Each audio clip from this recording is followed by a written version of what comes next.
بسم اللہ الرحمن الرحیم نحمدہ ونصلی علی رسولہ الکریم اما بعد۔ محترم ناظرین، 25 دسمبر دنیا عیسائیت میں بڑا مقدس دن سمجھا جاتا ہے، اور یہ دن بطور عید کے ان کے ہاں منایا جاتا ہے، کیونکہ ان کا دعویٰ ہے کہ اسی دن حضرت عیسیٰ علیہ السلام کی ولادت ہوئی تھی۔ آج اسی دن کی مناسبت سے ہم حضرت عیسیٰ علیہ السلام کی حیات زندگی کے وہ اہم واقعات اور حالات قرآنی آیات کی روشنی میں آپ کے سامنے رکھیں گے، جو آپ میں سے اکثر کے لیے شاید نئے ہوں گے، جس میں خاص طور پر آپ کا خاندانی پس منظر، پیدائش، آپ کی تعلیمات اور معجزات، اور خاص طور پر دو اعتراضات جو اکثر لوگوں کی طرف سے کیے جاتے ہیں کہ حضرت عیسیٰ علیہ السلام کو زندہ آسمانوں پر کیوں اٹھایا گیا، اور دوسرا یہ کہ تمام انبیاء میں سے صرف حضرت عیسیٰ علیہ السلام کا ہی کیوں انتخاب کیا گیا کہ وہ آپ صلی اللہ علیہ وسلم کی امت میں تشریف لائیں گے۔ تو ان باتوں پر انشاءاللہ آج کچھ روشنی ڈالیں گے۔ سب سے پہلے حضرت عیسیٰ علیہ السلام کا خاندانی پس منظر۔ حضرت عیسیٰ علیہ السلام کو خاندانی اعتبار سے بہت ساری خصوصیات اور امتیازات حاصل ہیں۔ آپ کے نانا یعنی حضرت مریم کے والد کا نام عمران تھا، جن کے نام پر ایک مستقل سورت قرآن پاک میں اللہ تعالیٰ نے نازل فرمائی، سورہ آل عمران۔ یہ حضرت عمران بیت المقدس کے امام تھے، اور ان کی خواہش تھی کہ میں اپنے ہونے والے بیٹے کو بیت المقدس کی خدمت کے لیے وقف کر دوں، لیکن اللہ تعالیٰ کی شان کہ جب حضرت مریم کی ولادت کا وقت قریب تھا تو ان کے والد عمران وفات پا گئے۔ اب مسئلہ یہ سامنے آیا کہ اس بچی کی کفالت کون کرے گا؟ تو علماء بنی اسرائیل چونکہ حضرت عمران سے بہت عزت اور عقیدت رکھتے تھے،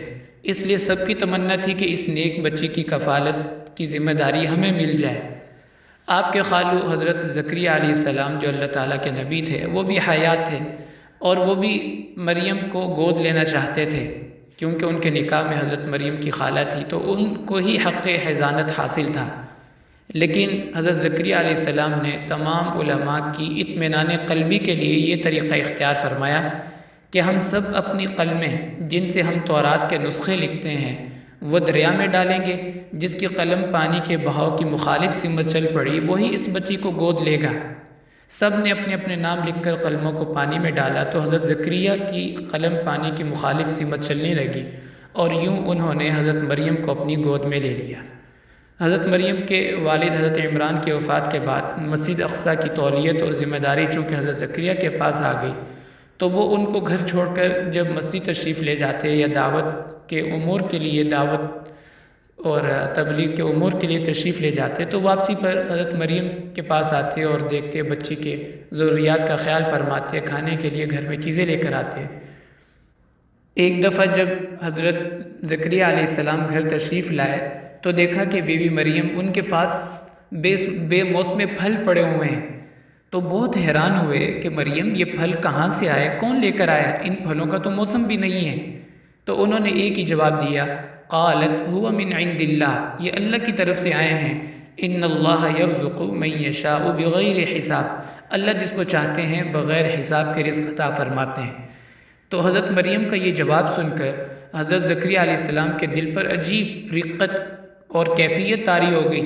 وہیں کھڑے کھڑے دعا مانگی کہ یا اللہ، جس طرح آپ مریم کو بے موسم کے پھل عطا فرما رہے ہیں، مجھے اس بڑھاپے کی عمر میں جس میں بظاہر اولاد کا ہونا ممکن نہیں، مجھے اس عمر میں اولاد عطا فرما دیں۔ مفسرین فرماتے ہیں کہ اس وقت حضرت زکریا علیہ السلام کی عمر 120 سال تھی، اور ان کی بیوی کی عمر 90 سال تھی، اور اس عمر میں اولاد کا ہونا بظاہر ممکن نہیں تھا، لیکن اللہ تعالیٰ کی یہ قدرت دیکھ کر کہ وہ بغیر موسم کے پھل دے سکتے ہیں تو اس عمر میں ہمیں اولاد بھی دے سکتے ہیں، تو دعا مانگی۔ ابھی دعا سے فارغ نہیں ہوئے تھے تو فرشتہ آیا اور بتایا کہ آپ کی دعا قبول ہو گئی ہے، اللہ تعالیٰ آپ کو بیٹا دیں گے جن کا نام یحییٰ ہوگا، اور وہ وقت کے نبی ہوں گے۔ تو اسی وقت دعا کی قبولیت ان کو سنا دی گئی۔ خیر وقت گزرتا رہا، جب حضرت مریم جوانی کی عمر کو پہنچی تو ایک دفعہ غسل فرمانے کے لیے جب پردے میں تھی تو اچانک انسانی شکل میں ایک فرشتہ نمودار ہوا اور کہا کہ اللہ تعالیٰ آپ کو بیٹا دیں گے، اور میں آپ کو بیٹے کی خوشخبری دینے آیا ہوں، اور اس کا نام عیسیٰ ہوگا، اللہ تعالیٰ کے ہاں بڑی قدر و منزلت والا ہوگا۔ اس دوران فرشتے نے آپ کے سینے پر پھونک ماری تو آپ کو حمل ٹھہر گیا اور امید سے ہو گئی، لیکن بہت پریشان کہ میری تو ابھی شادی بھی نہیں ہوئی، اگر بیٹا ہو گیا تو میں اپنی قوم والوں کا سامنا کیسے کروں گی؟ سب لوگ ہماری عزت کرتے ہیں، قدر کرتے ہیں، ہمارے خاندان کو اپنا روحانی پیشوا سمجھتے ہیں، تو لوگ کیا سوچیں گے ہمارے بارے میں؟ لیکن جو اللہ چاہتے ہیں وہ ہو کر رہتا ہے۔ چنانچہ وہ وقت آ گیا جب حضرت عیسیٰ علیہ السلام کی دنیا میں تشریف آوری مقدر تھی۔ حضرت مریم کی پریشانی میں مزید اضافہ ہو گیا اور وہ سوچنے لگی کہ کاش میں پیدا ہوئی نہ ہوئی ہوتی، یا اس وقت سے پہلے ہی میں قصہ پارینہ بن چکی ہوتی۔ لیکن جب اللہ تعالیٰ کسی پر آزمائش ڈالتے ہیں تو اس کو تنہا نہیں چھوڑتے، اس لیے ولادت کے وقت فرشتہ آیا اور کہا فکر نہ کریں، یہ بچہ خود اپنی اور آپ کی طہارت بیان کرے گا۔ جب حضرت مریم بیٹے کو گود میں اٹھا کر لائیں تو لوگوں نے حسب توقع انگلیاں اٹھانی شروع کر دیں اور علاقے کی عورتیں اکٹھی ہو کر آ گئیں اور ملامت کرنے لگیں کہ مریم یہ کیا ماجرا، آپ کے والد تو ایسے نہیں تھے، آپ کی والدہ بھی ایسی نہیں تھی، تو یہ اولاد آپ کی کہاں سے کیسے ہو گئی؟ اس وقت اللہ تعالیٰ کے حکم سے حضرت عیسیٰ علیہ السلام بولنے لگے اور فرمایا انی عبد اللہ آتانی الکتاب وجعلنی نبیا وجعلنی مبارکا اینما کنت واوصانی بالصلاة والزکاة ما دمت حیا وبرا بوالدتی ولم یجعلنی جبارا شقیا، کہ میں اللہ کا بندہ ہوں اور اللہ کا نبی ہوں، اللہ تعالیٰ نے مجھے برکت والا بنایا ہے اور مجھے حکم دیا ہے نماز کا، زکوٰۃ کا اور اپنی والدہ کے ساتھ حسن سلوک کا، وَلَمْ يَجْعَلْنِي جَبَّارًا شَقِيًّا، اور میں کوئی بدبخت نہیں ہوں۔ مطلب یہ ہے کہ میری والدہ نے کوئی بدکاری نہیں کی، میں ایک برکت والی روح اللہ تعالیٰ نے مجھے بنا کر دنیا میں بھیجا ہے اور مجھے اللہ تعالیٰ نے مادر ذات نبوت سے نوازا ہے، تو یہ کیسے ہو سکتا ہے کہ میری والدہ نے کوئی بدکاری کی ہو؟ تو اس سے لوگوں کو اندازہ ہوا کہ حضرت بی بی مریم پاک ہیں، یہ کوئی خدائی قدرت ہی سے بچے نے جنم لیا ہے جو اس طرح ماں کی گود میں صفائی پیش کر رہا ہے۔ پھر جب حضرت عیسیٰ علیہ السلام بڑے ہوئے تو آپ کو اللہ تعالیٰ نے نبوت سے نوازا اور آپ پر انجیل کو نازل فرمایا اور مقام محبوبیت اور قبولیت سے آپ کو نوازا۔ تو یہ تھی آپ کی ولادت اور خاندانی پس منظر۔ اب رہا یہ اشکال کہ آپ کو زندہ آسمانوں پر کیوں اٹھایا گیا؟ اس کا ایک جواب تو آپ سب نے سن رکھا ہوگا کہ یہودی آپ کی جان کے دشمن ہو گئے تھے، آپ کو شہید کرنا چاہتے تھے، اس لیے اللہ تعالیٰ نے آپ کو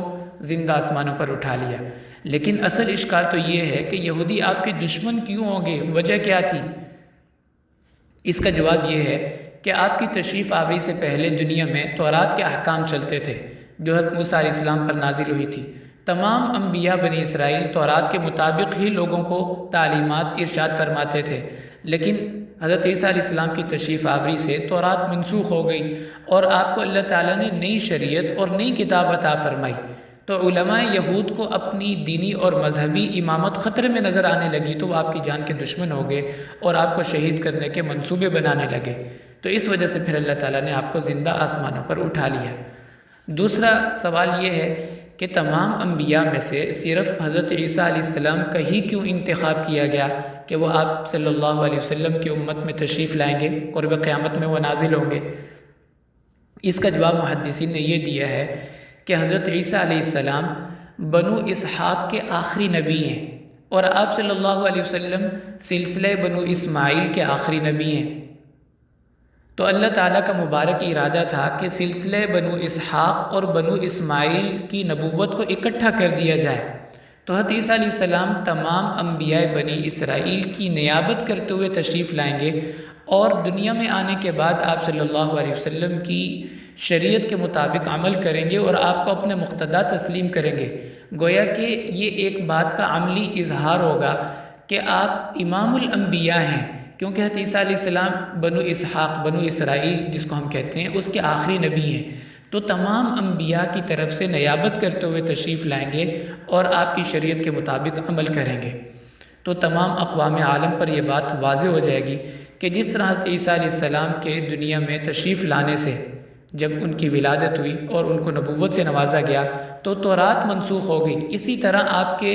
دنیا سے آپ صلی اللہ علیہ وسلم کے دنیا میں تشریف لانے سے انجیل بھی منسوخ ہو گئی۔ اب نجات کا واحد راستہ اتباع شریعت محمدی ہے۔ اس لیے اللہ تعالیٰ ارشاد فرماتے ہیں کہ جو دین اسلام کے علاوہ کسی اور دین کے مطابق عمل کرے گا، قیامت کے دن ہرگز اس سے وہ قبول نہیں کیا جائے گا۔ تو اس لیے حضرت عیسیٰ علیہ السلام کا انتخاب ہوا کہ وہ اس امت میں تشریف لائیں اور تمام انبیاء کی امامت اور نیابت کرتے ہوئے آپ صلی اللہ علیہ وسلم کی شریعت پر عمل کریں اور آپ پر ایمان لائیں۔ اس کے بعد آخر میں ہم حضرت عیسیٰ علیہ السلام کے ان 10 معجزات کا ذکر کرنا چاہیں گے جو اللہ تعالیٰ نے قرآن پاک میں ذکر فرمائے۔ پہلا معجزہ ان مثل عیسیٰ عند اللہ کمثل آدم خلقہ من تراب ثم قال له کن فیکون، کہ اللہ تعالیٰ نے حضرت عیسیٰ علیہ السلام کو عام تخلیق کے انداز سے ہٹ کے پیدا فرمایا، جس طرح کہ حضرت آدم علیہ السلام کو پیدا فرمایا۔ حضرت آدم علیہ السلام اللہ تعالیٰ کی قدرت کا شاہکار تھے کہ اللہ تعالیٰ نے بغیر مرد اور عورت کے ان کو پیدا فرمایا، اور حضرت عیسیٰ علیہ السلام کو اللہ تعالیٰ نے بغیر باپ کے پیدا فرمایا۔ تو حضرت عیسیٰ علیہ السلام بھی اللہ تعالیٰ کی قدرت کی نشانی ہے، جس طرح کہ حضرت آدم علیہ السلام اللہ تعالیٰ کی قدرت کی نشانی ہے۔ تو حضرت عیسیٰ علیہ السلام میں اور حضرت آدم علیہ السلام میں 3 باتیں مشترک ہیں۔ ایک تو یہ کہ حضرت عیسیٰ علیہ السلام کی ولادت بھی عام انداز سے ہٹ کے ہوئی، حضرت آدم علیہ السلام کی ولادت بھی عام انداز سے ہٹ کے ہوئی، اور دوسرا یہ کہ جس طرح حضرت آدم علیہ السلام کو آسمانوں سے زمین پر اتارا گیا، اسی طرح قیامت کے قریب حضرت عیسیٰ علیہ السلام کو بھی زندہ آسمانوں سے اتارا جائے گا۔ اور تیسری مشابہت یہ کہ جس طرح آدم علیہ السلام نے ایک طویل عرصہ فرشتوں میں گزارا، اسی طرح حضرت عیسیٰ علیہ السلام بھی ایک طویل عرصہ فرشتوں کے ساتھ گزاریں گے اور پھر دنیا میں تشریف لائیں گے۔ تو یہ آپ کا پہلا معجزہ ہے۔ دوسرا معجزہ کہ نومولودگی کی حالت میں، یعنی بچپنے میں ماں کی گود میں انتہائی بلیغ انداز سے آپ نے گفتگو فرمائی، قال انی عبد اللہ آتانی الکتاب وجعلنی نبیا، تو یہ بھی آپ کا معجزہ ہے۔ اور تیسرا معجزہ کہ مٹی کے بنے ہوئے پرندے، ان کے پتلوں کو آپ زندہ کیا کرتے تھے اللہ تعالیٰ کے حکم سے۔ اللہ تعالیٰ کا ارشاد ہے کہ حضرت عیسیٰ علیہ السلام فرمایا کرتے تھے انی اخلق لکم من الطین کہیئۃ الطیر فانفخ فیہ فیکون طیرا باذن اللہ، کہ میں مٹی سے پرندہ بناؤں گا پرندے کی شکل، اور پھر اس میں پھونک ماروں گا تو وہ زندہ ہو جائے گا اللہ تعالیٰ کے حکم سے۔ تو یہ تیسرا معجزہ ہے۔ چوتھا معجزہ کہ پیدائشی یعنی مادر ذات نابینے کی بینائی واپس آ جاتی تھی، وَأُبْرِئُ الْأَكْمَحَ، کہ مادر ذات نابینا آپ کے دست شفقت پھیرنے سے، بابرکت ہاتھ رکھنے سے بینائی اس کی آ جاتی تھی۔ اور پانچواں معجزہ کہ برس والے مریض پر ہاتھ پھیرتے تھے تو وہ صحت یاب ہو جاتا تھا، وَالْأَبْرَصَ وَأُبْرِئُ الْأَكْمَحَ وَالْأَبْرَصَ۔ اور چھٹی آپ کا جو معجزہ تھا کہ مردوں کو قبر سے زندہ اٹھا دیتے تھے، قم بِإِذْنِ اللہ فرماتے تھے کہ کھڑے ہو جاؤ اللہ کے حکم سے۔ تو اس کا بھی اللہ تعالیٰ نے قرآن پاک میں تذکرہ فرمایا، وَأُحْيِي الْمَوْتَى بِإِذْنِ اللہ، کہ یہ تمام معجزے اللہ کے حکم سے میرے ہاتھ پہ ظاہر ہوتے ہیں۔ ساتواں معجزہ کہ جو لوگ گھروں سے کچھ کھانا کھا کے آتے تھے یا گھروں میں چیزیں رکھ کے آتے تھے، ان کے بارے میں خبر دے دیا کرتے تھے، وَأُنَبِّئُكُم بِمَا تَأْكُلُونَ وَمَا تَدَّخِرُونَ فِي بُيُوتِكُم، کہ تم جو گھروں سے کھا کے آتے ہو یا گھروں میں رکھ کے آتے ہو وہ سب میں تمہیں بتا سکتا ہوں۔ اور آٹھواں معجزہ کہ پکے پکائے دسترخوان آپ کی دعا کی برکت سے اللہ تعالیٰ نے اتارے۔ حضرت عیسیٰ علیہ السلام نے دعا مانگی، ربنا انزل علینا مائدۃ من السماء، کہ اللہ آسمان سے دسترخوان ہمارے لیے اتار دے۔ تو اللہ تعالیٰ نے فرمایا انی منزلها علیکم، کہ ٹھیک ہے میں آسمان سے دسترخوان تمہارے لیے اتار دیتا ہوں۔